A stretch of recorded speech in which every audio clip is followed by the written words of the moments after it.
As previously announced by the President, we are announcing additional sanctions against the Iranian regime as a result of the attack on U.S. and allied troops.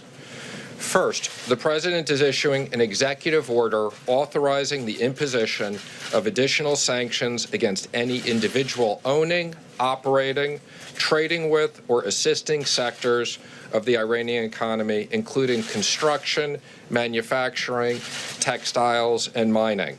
And let me be clear, these will be both primary and secondary sanctions.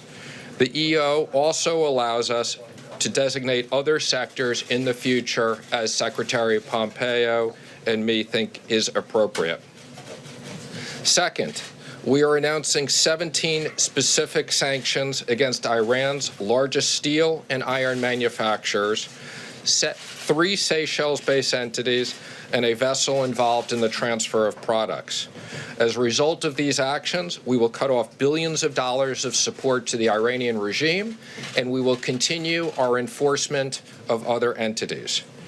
Third, we are taking action against 8 senior Iranian officials who advanced the regime's destabilizing activity and were involved in Tuesday's ballistic missile strike. Secretary Pompeo will comment more on this.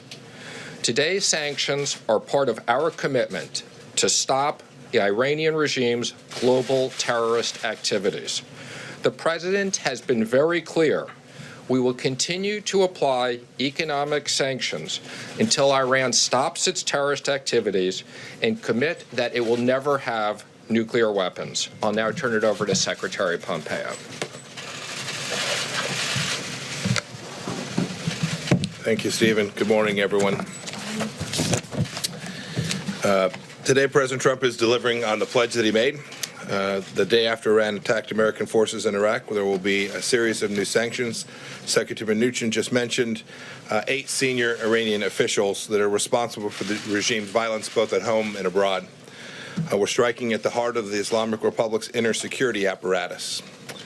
These sanctions targets include the Secretary of the Supreme National Council and the commander of the Basij forces.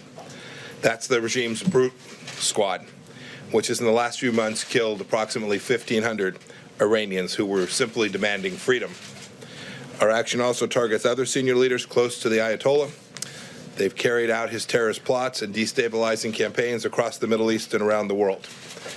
They've employed soldiers across the region's battlefields. They've trained militias in Iraq, Syria, and elsewhere in the arts of domestic repression. Today, they're accountable for murder and mayhem. The goal of our campaign is to deny the regime the resources to conduct its destructive foreign policy. We want Iran to simply behave like a normal nation.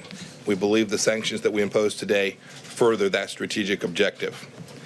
Our campaign is composed of diplomatic, economic components that have deprived the regime of billions in revenue that the regime has used to fuel death and destruction across the Middle East and all across the world. Sadly, the previous administration had opened up revenue streams for Iran.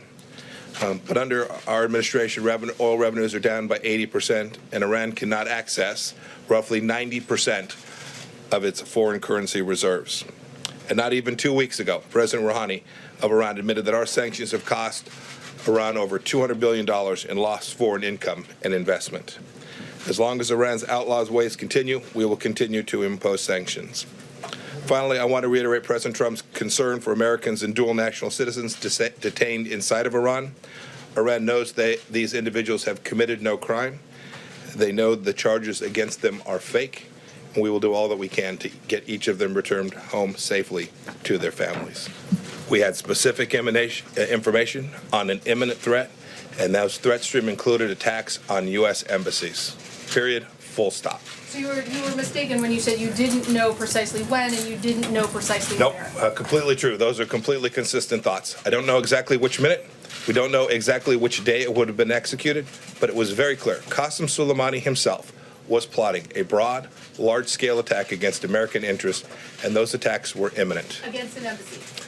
Against American facilities, including American embassies, military bases, American facilities throughout the region. Do you believe that the Iranians shot down the Ukrainian international airways plane? And if the Iranians shot that plane down, will there be consequences? We do believe that it's likely that that plane was shot down by an Iranian missile. We're going to let the investigation play out before we make a final determination. It's important that we get to the bottom of it. I've been on the phone. I was on the phone with President Zelensky. Just before I came here, I was on the phone with my Canadian counterpart. They were working to get their resources on the ground to conduct that thorough investigation. We'll learn more about what happened to that aircraft.